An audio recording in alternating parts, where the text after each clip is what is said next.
मराठी विवाद में ठाकरे का सरेंडर, फडणवीस की चेतावनी से डरे ठाकरे।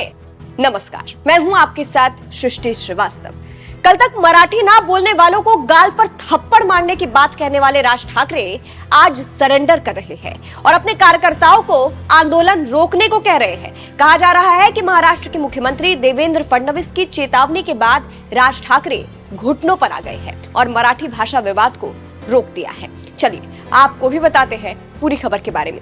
दरअसल भाषा मराठी के उपयोग को बढ़ावा देने के लिए एमएनएस की तरफ से चलाए जा रहे अभियान को लेकर महाराष्ट्र नवनिर्माण सेना के प्रमुख राज ठाकरे ने अपने कार्यकर्ताओं से कहा था कि वो बैंकों में जाकर देखें कि मराठी भाषा में बैंकिंग का कामकाज हो रहा है या नहीं, और ये भी कहा था कि जो मराठी नहीं बोलेगा तो उसके गाल पर थप्पड़ पड़ेगा। इसके बाद से उनके कार्यकर्ताओं ने गुंडागर्दी की तो सीएम फडणवीस ने एक्शन लेने की बात कही थी।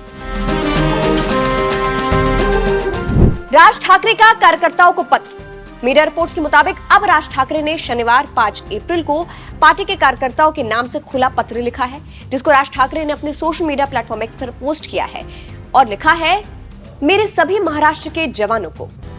इस पत्र में ठाकरे ने सबसे पहले अपने कार्यकर्ताओं द्वारा बैंकों में जाकर लोगों को मराठी भाषा बोलने को लेकर आवाज उठाए जाने पर लिखा, सबसे पहले मराठी भाषा के लिए अब आपने जो जोरदार आवाज उठाई उसके लिए आपको दिल से बधाई। मैंने गुड़ी पड़वा के कार्यक्रम में आपको आदेश दिया था कि महाराष्ट्र के बैंकों में मराठी में काम हो रहा है या नहीं, ये देखें। अगर ऐसा नहीं हो रहा है तो बैंकों के अधिकारियों को इस बारे में बताएं।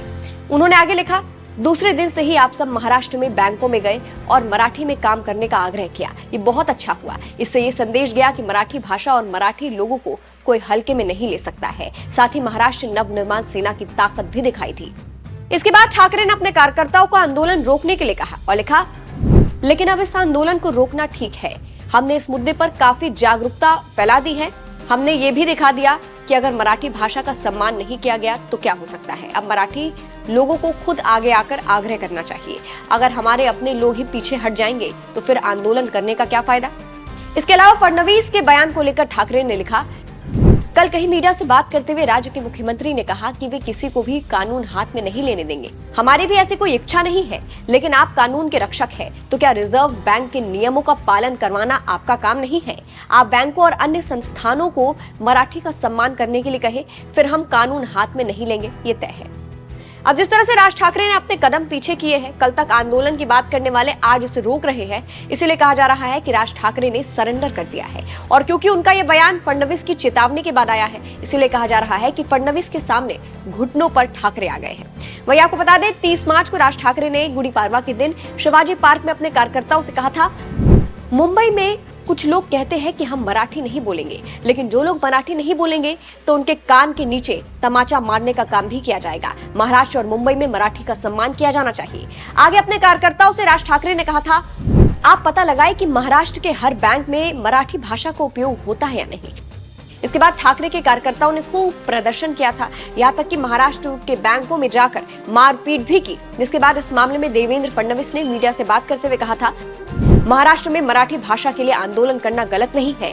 सरकार भी मानती है कि मराठी का अधिक से अधिक प्रचार प्रसार होना चाहिए, लेकिन अगर कोई कानून अपने हाथ में लेता है तो उसके खिलाफ कार्रवाई की जाएगी। और इस बयान के बाद राज ठाकरे ने आंदोलन रोकने की बात कह दी है। फिलहाल राज ठाकरे के बयान को लेकर आपकी क्या राय है, कमेंट करके अपनी राय हमें जरूर बताइएगा। नमस्कार।